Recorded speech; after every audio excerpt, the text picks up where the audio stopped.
This is Super Yacht News with E. Sisman. Hi, welcome back and welcome to another Super Yacht News. In the previous video, I talked about, various things. Be sure to check it out if you haven't already. I'll put a link up above. But we talked about Flying Fox, and I was saying that since she left Dominican Republic, she was heading east. Heading across the Atlantic, but she's been making some dramatic course changes. However, I do believe she is heading to Turkey. So in this video, I wanted to talk about, is the Bospheros Strait in Turkey the new escape route for Russian superyachts fleeing sanctions? So a couple of weeks ago, we talked about, in one of the videos, we talked about two vessels transiting the Bospheros Strait and heading to Sochi. One of them was Yacht Clio, owned by Oleg Deripaska, Russian, and the vessel was in the Maldives and then transited the Suez Canal, not the Panama Canal, transited the Suez Canal and headed to Gosek in Turkey. She stayed there for a few days, then she went through the straits, the Bosporus Straits, and headed to Sochi. A couple of days later, Yacht Universe, believed to be owned by former Russian President Dimitri Medvedev, did the same trip. Well, it does seem to be a blueprint now for other superyachts that are trying to flee the European and US sanctions. So the rules of the Bosporus Strait are governed by the Montreux Convention of 1936, and there are many different aspects to it, but basically it guarantees free passage to civilian vessels in peacetime. On the 27th of March, however, Turkey recognized the Russian invasion of Ukraine as a war, which allowed them to close the straits to all military vessels unless they originate in the Black Sea. So if a Russian vessel is outside the Black Sea and wants to go back to its home port, it can still do so. Now, according to United States Navy Institute News, no country has tried to send a warship through the Bosphorus or Dardanelles since Turkey issued its warning. But this is not stopping Russian superyachts from using the straits, of course. The latest vessel to go through the straits is the 65-meter Benetti called Yacht Rahil, which was delivered in 2011, and it's owned by Arkady Rothenberg.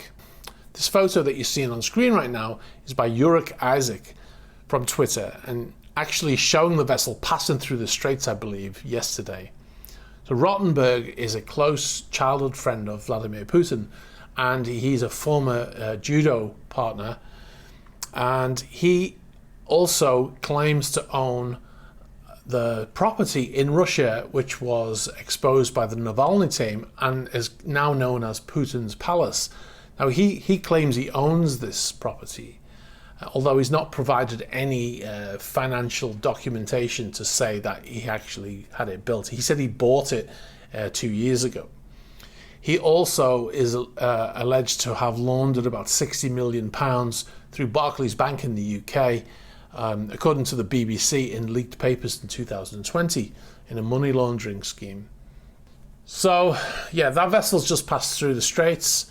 Now there are some other vessels, Russian-owned vessels, that are in Gosek in Turkey, and it seems to be like a staging area for vessels that want to transit. I'm not sure if they're going to just stay in Gosek or they're going to follow suit and go through the straits.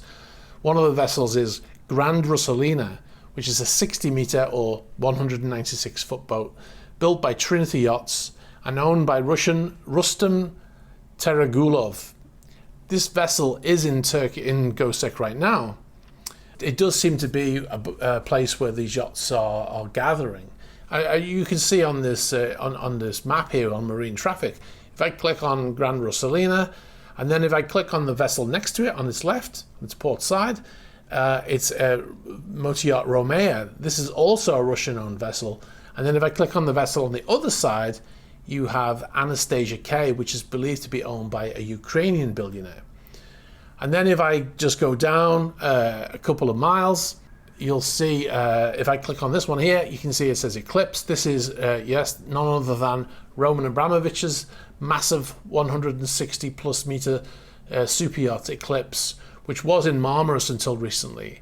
I had somebody contact me say that the vessel had loaded on $2 million of fuel before leaving and going to go second Turkey. She's now at anchor there. Not sure what her plans are. Like I said, I think she may go through the strait. You'll know the saga of Eclipse was in the Caribbean when he was sanctioned, when Roman Abramovich was sanctioned, left Anguilla, did this amazing transatlantic, 18 knots more or less the whole way, straight through the Straits of Gibraltar and straight to Turkey. As far as I can tell, she did the whole trip on one tank. And going back to Flying Fox, actually, Flying Fox is still crossing the Atlantic. It's going to take another week or 10 days to do so, but she's making some unusual course changes, let's say. It could be weather related, but the earlier ones, the ones I mentioned in the previous video, look quite odd. And then this morning when I checked again, she was heading towards the UK, in the direction of the UK. Now she's made another course change again.